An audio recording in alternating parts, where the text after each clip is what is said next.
ഖബറിൽ പോയി ഒരൽപ്പ നിമിഷം കഴിഞ്ഞാൽ വായു സഞ്ചാരമില്ലാത്ത ഖബറിന്റെ അന്തരീക്ഷത്തിൽ ശരീരം ഇങ്ങനെ വീർക്കാൻ തുടങ്ങും. അവിടെയുള്ള പ്രത്യേകങ്ങളായ വാതകങ്ങൾ ശരീരത്തിൽ പ്രവർത്തിച്ച് ശരീരം ഇങ്ങനെ വീർക്കാൻ തുടങ്ങും. മൂക്കിലൂടെയും മറ്റു ദ്വാരങ്ങളിലൂടെയും രക്തമൊഴുകാൻ തുടങ്ങും. അതിങ്ങനെ വർദ്ധിച്ച് വർദ്ധിച്ച് വർദ്ധിച്ച് ശരീരം പഴുക്കാൻ തുടങ്ങും. ശരീരത്തിലുള്ള ബാക്ടീരിയകൾ പുഴുക്കളായി മാറുന്നു. 3 ദിവസം കഴിഞ്ഞാൽ ശരീരത്തിലെ ഏറ്റവും നിർമ്മലമായ ഭാഗങ്ങളിലൊന്നായ കണ്ണുകൾ അടർന്നു വീഴും. കണ്ണില്ലാത്ത ശരീരമായി മാറും. അതുപോലെ തലയോട്ടിയും കോശങ്ങളും അപ്രകാരം മാംസങ്ങളും എല്ലുകളുമായി വേർപ്പെടാൻ തുടങ്ങും. അല്ലാ ആ സമയത്ത് ഖബറെങ്ങാനും തുറക്കപ്പെട്ടാൽ എത്ര വലിയ സുഗന്ധപൂരിതനായി നടന്നവനാണെങ്കിലും അവന്റെ ദുർഗന്ധം സഹിക്കാൻ മനുഷ്യരെ കൊണ്ട് കഴിയില്ല. അത്രമേൽ ദുർഗന്ധം എന്റെ പ്രിയപ്പെട്ടവരെ നമുക്കോരോരുത്തർക്കും ഉണ്ടാകും. അസ്ഥിപഞ്ജരങ്ങളായി നമ്മൾ ഖബറിന്റെ ഉള്ളിൽ മാറുന്നതാണ്. വല്ലാത്ത ഒരു ഭീകരമായ രംഗമാണ് അല്ലേ?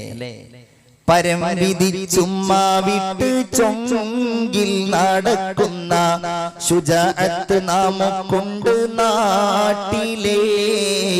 കഥയെന്തെന്നറിവുണ്ടോ നാളെ കിടക്കുന്ന ഖബറെന്ന ഭയങ്കര വീട്ടിലെ. ഖബറെന്ന ഭയങ്കര വീട്ടിലെ. വീട്ടിലെ മെത്ത പിരിഞ്ഞ നമുക്ക്, വല്ലാത്ത വരികളാണത്. വീട്ടിലെ മെത്ത പിരിഞ്ഞ നമുക്ക് കാട്ടിലാറടി മണ്ണാണ്. ചേലിൽ ചെന്ന് കിടക്കണ നമ്മുടെ മേലെ വരുന്നത് കല്ലാണ്. ഇലയും നൽ തണ്ണീരാതും ചേർത്ത് മണ്ണതിനാലെ അടവാകും വീടവീനെ ബാറിലേ. കനവേറും വീതം കല്ലും മണ്ണും അതിന്മീതെ മറമാടും ഖബർ ബഹുജോറിലേ. മറമാടും ഖബർ ബഹുജോറിലേ. ഓർത്തു നോക്കൂ നിങ്ങൾ, ഇതിൽ നിന്ന് രക്ഷപ്പെട്ടവരാരാണ്?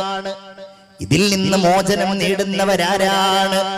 വില കുറഞ്ഞ കഫൻ കുടയുമായി ഖബറിൽ പോയി കിടക്കേണ്ട നമ്മളോടാണ് ഹബീബായ റസൂലുള്ള പറഞ്ഞത്, സൂറുൽ ഖുബൂർ, നിങ്ങൾ ഖബറുകളെ സന്ദർശിക്കണം. ഫഇന്നഹാ തുദക്കിറുകുമുൽ ആഖിറ, നിങ്ങളെ അത്